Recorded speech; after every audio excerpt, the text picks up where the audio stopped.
Political polarization is at epidemic levels in the United States, shaping national politics, friendships, and even family dynamics.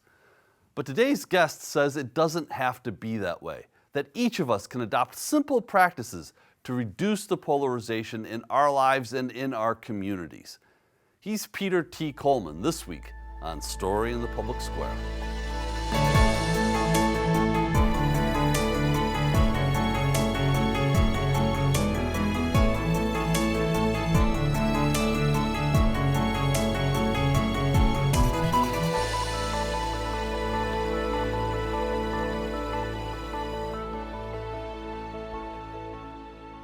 Hello and welcome to A Story in the Public Square, where storytelling meets public affairs. I'm Jim Ludis from the Pell Center at Salve Regina University. And I'm G. Wayne Miller, also with Salve's Pell Center. This week we're joined by Dr. Peter T. Coleman, a professor of psychology and education at Columbia University. He's also the author of The Way Out, How to Overcome Toxic Polarization. Welcome, Peter. Thank you very much for having me. You know, there's a lot that we want to talk to you about today, but we have a lot of guests come on this show who are purveyors of polarization. You are one of the rare few who actually are offering a solution. What drew you to this kind of work? Well, that's a great question. So I've been studying conflict. I'm a professor at Columbia University, studied conflict there, run a center, which is a science practice center. And one of the areas that we study are like really deeply entrenched long-term intractable conflicts and how they get stuck and the conditions under which they change. So I've been studying the phenomenon of kind of polarization and difficult conflicts for decades now.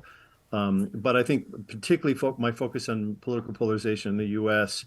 was really teed up in 2016, 17, when the political rhetoric got more and more intense in America, and I was being approached by a lot of organizations that were interested in doing bridge building work, but I felt like they didn't have a good handle on the science, like the conditions under which you want to bring people together or don't, and so I felt the need to write a book that basically summarized high-level takeaways on what to do in these kinds of climates.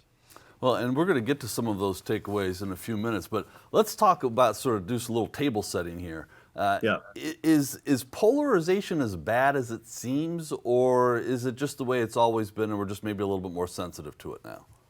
Yeah, so political polarization, not a bad thing in a two-party system. It's good to have passionate, true believers on different sides, more conservative, more progressive, challenging each other and offering some kind of check and balance.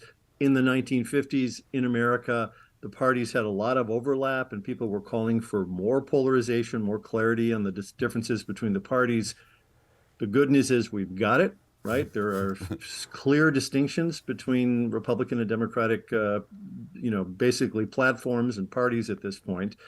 But what we have seen really since the mid to late 1970s is increasing sort of a sense of enmity and contempt for those on the other side. And this is from, Main Street, from, Pew tracks, just attitudes, Republicans towards Democrats and vice versa. Those have gotten more hostile and suspicious over the decades.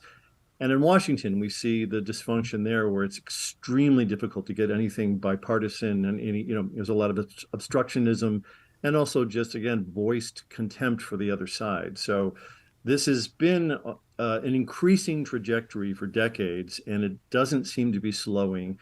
And historians are worried about, really genuinely worried about a civil war. Not only John Meacham and Doris Kearns Goodwin, but there's a political scientist named Barbara Walters who really believes that we're starting to see the kinds of political violence and the spike in political violence that could culminate in not a civil war of people sort of standing in a field in uniforms, but of militant groups that have weapons taking out infrastructure in the country. We saw a wave of this last Christmas Day when across 5 states there were multiple power substations that were attacked simultaneously. Mm-hmm.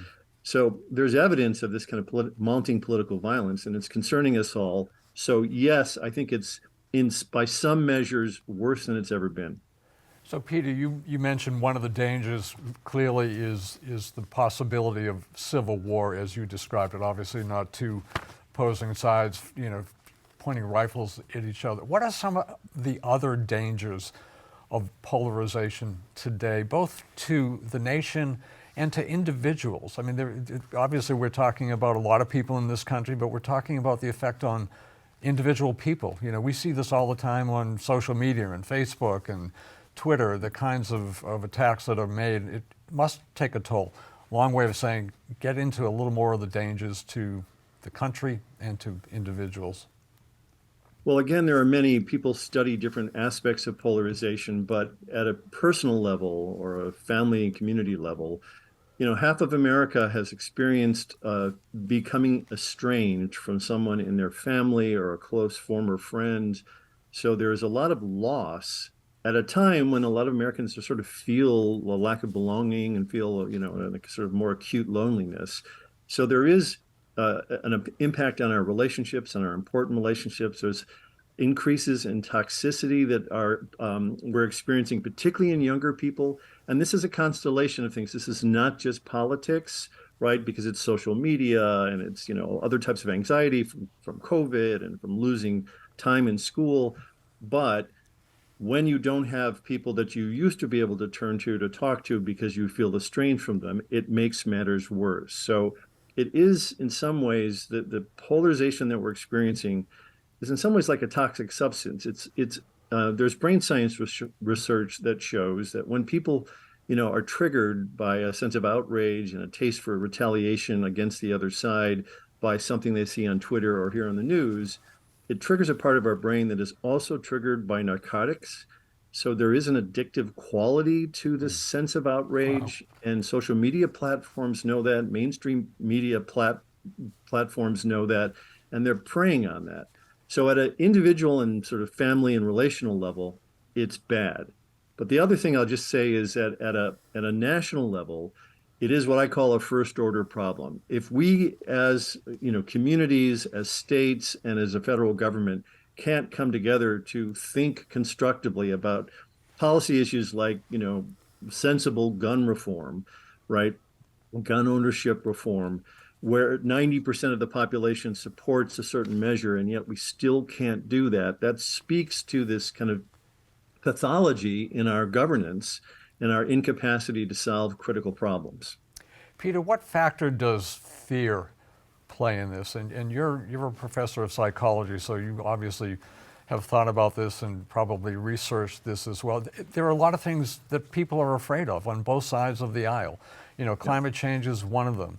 We're seeing that, at least type of evidence, as we tape this with the wildfires and the smoke coming down from Canada. There are concerns about job loss or people who have lost jobs and cannot get back into the workforce. You mentioned COVID. There were certainly fears there. Talk about the role that fear plays on the psychological level of people. Well, so humans, are hardwired to respond to threat in very primitive ways, very automatic ways. And so a lot of what you're describing can be experienced as a threat. And we oftentimes look for people to blame, groups to blame, right? So that we don't feel such responsibility for these things. But all of the factors that you're describing create a time of uncertainty, and great change, right? There's so much tumult. Now we have ChatGPT, and so like all of our professions are going away. There is tremendous uncertainty and instability, and in times like this, people are in a heightened state of vigilance, and they do experience sometimes more neutral things as threatening, and we look for others to put that threat on and to blame, so that we have something we can do about it, something that we feel is tangible. So fear is a core component of this. But in some ways, it is not just a fear of the other, but it's how all of these things create conditions that make us more susceptible to fear and to the manipulations of our fear by those in power and those in the media that, seek to capitalize on it. Peter, I promise you we're going to get to the solution in just a second, but you mentioned something that's just a fascinating phenomena to me, that the Americans tend to ascribe more extreme views to their political opposites than are actually held by members of the other perspective. Can you explain that phenomena a little bit for us? Yeah, it's called the misperception gap. There's a group called More in Common that studies this pretty consistently and regularly. But we find, and frankly, I took the assessment this past summer, and I found that my assessments of the other party's positions and attitudes and actions were about 30% off. They were about 30% more extreme than they usually are. And that's pretty common. Most of us believe that they, whoever they are on the other side of the political fence, are more extreme in their attitudes, are more extreme in their actions, right? Have more coercive and intractable attitudes.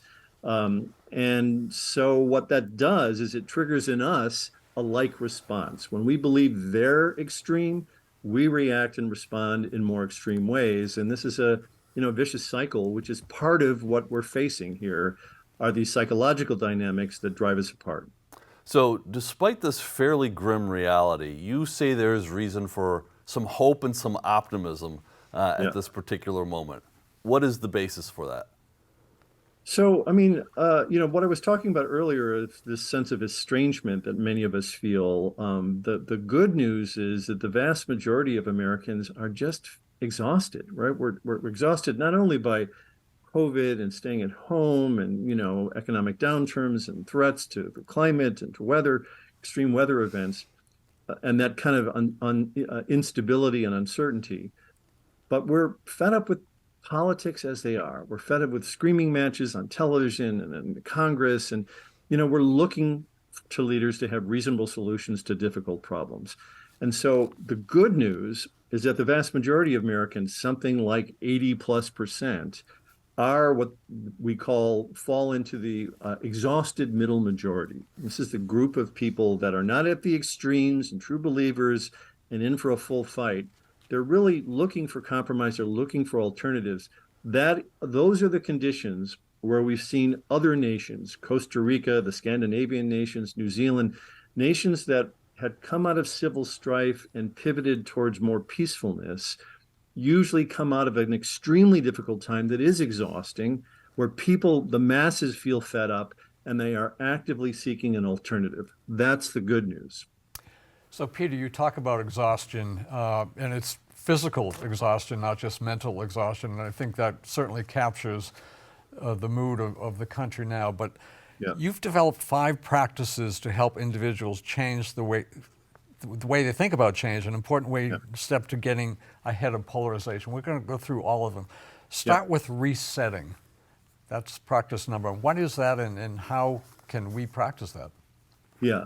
So the premise of this is that when societies are stuck in divisive patterns like this, you need 2 things. You need enough people to be misery and want change, but you want some clarity about what do you do? What's the alternative?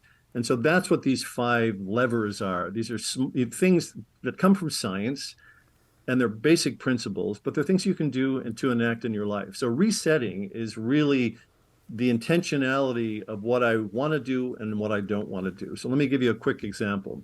There's a group in Congress called the Select Committee for the Modernization of Congress. It's a mechanism in Congress to kind of help repair the polarization in Congress.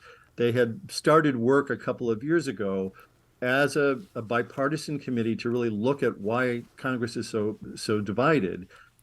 And then January 6th happened. And so not only did they suffer trauma directly, some of them hiding in their office for hours by themselves, afraid for their lives, but they have felt that some other members of the committee hated them and were trying to harm them.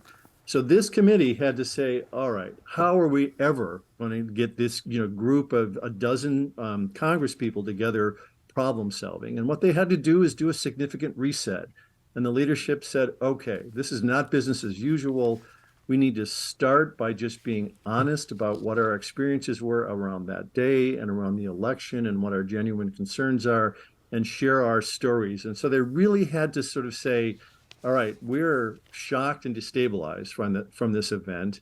We need to start a different course by carefully and intentionally deciding what to do. And this is what I recommend you do if you have a brother-in-law or a neighbor that you feel estranged from and you want to reach out to them. Think carefully about what's the point? What's your objective? What do you hope to have happen? Because if you just stumble into these conversations with people that have, triggers and political differences from you, you know where that's going to go. So you have to reset and approach these kinds of encounters intentionally. Peter, the next item, the next practice that you talk about is bolstering and breaking. What does that entail? Yeah. So this is the idea that when what we tend to do, what we've learned from the international peace building is what good, well-intentioned do-gooders like myself try to do is we go into situations that we're not familiar with and we try to introduce new ideas or new practices, and they oftentimes don't have much impact. This is true with international peace building. Well-intentioned organizations, billions of dollars put into places that are war-torn places that have little effect or backfire. What we don't do is go in and say, what's working here? Who is it that's actually providing goods for services and governance that are trusted by the community? We don't start with what organizational psychologists call positive deviance.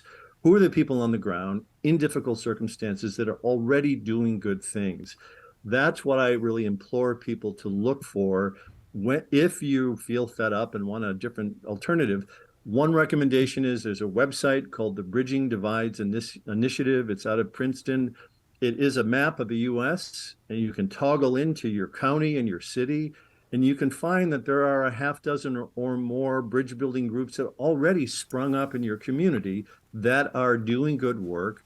So if you're interested in talking to somebody on the other side, understanding the problem better, you can engage with these groups that are already doing that and know how to do that, right? You don't have to do it on your own. You don't have to make it up yourself. So that's just finding what already works in the community and trying to bolster that. It's what I call it's a community immune system that's already fighting polarization. So just lean into that and allow them to help guide you. The next practice is complicating. Yeah. Describe that. So, it's in times like this, it's very easy for us to oversimplify. It's very seductive to listen to people that say they're the problem. They're coming for us. They're coming for your rights. They're coming for your daughters, and when the rhetoric and politics becomes simplistic, overly simplistic about highly complex issues, right? As opposed to really talking about the complexity of immigration and the pros and cons and challenges around that, we talk about a wall, right? So we oversimplify issues, and it's very seductive. It's easy to do. It's more comforting to have certainty in these times. So we have to swim against that and try to intentionally introduce complexity in our life. So this is what I do. 2-3 years ago, I decided, because the media was so polarized, that I would intentionally seek out 4 or 5 people that I think are smart, well-intentioned, well-informed individuals who differ fundamentally from me politically. And I follow them on the news and I follow them on Twitter. And so when a news story breaks, and my tendency is to go to my comfort news and hear the story I want to hear, I intentionally seek out these people to get information that I may differ with them positionally, but I believe they're decent, right? They're well-intentioned, and I try to enhance my understanding of these complicated realities by bringing in information that isn't just comfortable to me, that in fact challenges me, but maybe gives me a more accurate understanding of the problem. The next process it sort of blows my mind a little bit. Moving, literally movement. Yeah. Well, this comes out of fairly recent neuroscience research, but basically one of the traps that peacemakers like myself, I'm a trained mediator, we fall into is the way we usually do our work is we invite people to a table to sit down opposite each other and try to talk through problems. And most of the time, that's great. But when the problem has settled into your kind of neurological structures so that you can't really even process information that contradicts your assumptions, then it's necessary to try something else. And one of the things we've learned from neuroscience is that even old guys like me have neuroplasticity. We have the capacity to kind of shake up our neurological structures and see things or think about things differently. And one of the things that facilitates that is physical movement. So even one of the recommendations we have, and what we'll talk about is the challenge, is if you're stuck, if you're writing something, thinking about something, or feel emotionally stuck, shut the doors, turn on a great song that moves you, and get up and dance like an idiot by yourself. Just to move, because it helps start to shake up our assumptions and our understanding, and they can free us up a little bit. But more importantly, related to polarization is the power of actually walking with others who differ from you. So last summer, I reached out to a neighbor of mine who I felt estranged from. And I said, we hadn't talked for a year and a half or so because of our political differences. And I said, would you go for a walk with me in the park? And he was initially suspicious, but agreed. And we went outside and walked outside. And what we find in practice and in neuroscience, and diplomats have known this for decades, is that if you're stuck in a position, moving with people in sync outside, side by side, and sort of seeing the world go by you together is a leg up in connecting you and finding some sense of connection or compassion or a feeling of cooperation. We find this from research with dance teams and combat troops and marching bands, that they physically get in sync in a way that you don't if you don't move together. So it's a secret weapon that you can use if you're stuck with a friend or colleague and you can't sit down and talk with them. Say, would you take a walk with me outside? Be someplace safe. You don't want to go, to the back of a parking lot, but go to some place where you can move together physically, and it can free you up and connect you in ways that are surprising. That's great advice, something I never would have thought of until we came across you. So thank you. The fifth Sure. one is adapting. Tell us about that. Yeah, so the hardest part of this whole story is that the problem that we're facing around, intractable divisions in this country, which are so baked into our culture right now, are not really amenable to quick fixes. There aren't simple things that we can do. And so we are going to try to do things that are going to backfire or not work or have little effect that we anticipate. It could have been this last summer when I went for a walk that it backfired and we got it, but I went into it very intentionally. I really asked myself, what do I want to do here? I mostly listened in that process of that walk. And in doing so, my friend, my neighbor, basically talked himself out through his own talking points and came to his own doubts, his own, concerns about his own party and his leadership. So it requires that we be open to the fact that some of these things that we try to do may not work right away, may fail, and that we need to learn from them and adapt. I walked away from that walk with my neighbor and I thought, the next time we do this, it's got to be on his terms, because he felt like I was bringing him to do something. So I said, let's meet again, however you want to meet, right? So learning from what things work and what things don't work as you try to navigate out of these times is a really important piece of this. These political times we're in are what we call an infinite game. It's not something that people are going to win or lose. It's going to keep going. So the question is, how do you adapt to what's working and adjust when things don't? And Peter, you mentioned the challenge, and I'm assuming this is the once-a-day political courage challenge that you've developed. Yes. Could you tell us what it is? Yeah.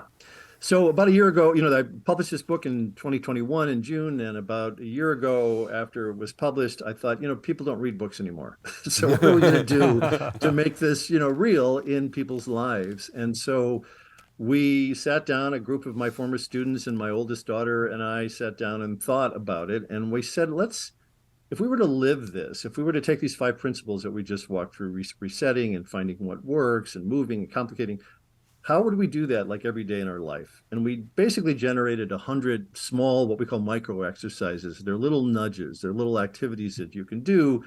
And then we partnered with a group called Starts With Us, which is a nonprofit, and they built a website which just allows you. So last summer I did a pilot of this with a group of former students, and for 5 days a week for 4 weeks, we agreed to just try it once a day. And it's, again, the easiest, smallest exercises are 5 minutes. Some of them can take longer if you choose, but we give you options. And the idea is to start to develop different habits, not only relating to us and our own tendencies, but importantly, the second week is really focused on the people we are comfortable talking politics with, but who we're probably not very honest with these days, because there's such a tendency to, protect each other and censor each other, that we don't speak honestly. So the second week is focused on sort of how do you introduce candor into your own in-group talk. Third week is how do you reach across the divide. And the fourth week is, are there things in your community that you would want to work on together with those on the other side? So it's a set of activities that we invite people to try. And we're trying to basically build a movement of the exhausted middle majority, which includes, I assume, the three of us, to engage in a different way and develop new habits and norms and relationships that can start to affect the political dynamics from the bottom up. The website we should know is findingthewayout.startswith.us. Yes. Peter, we got about 30 seconds left here. At the end of the day, are you an optimist or are you a pessimist about the future of the American Republic?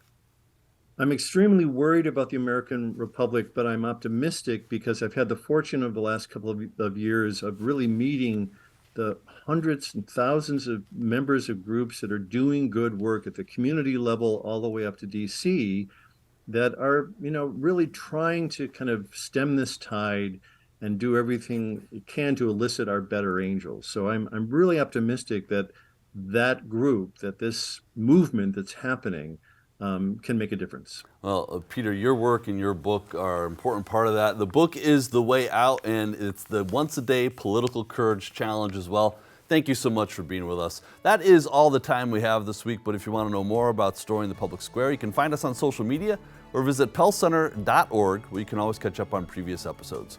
For G. Wayne Miller, I'm Jim Ludis, asking you to join us again next time for more Story in the Public Square.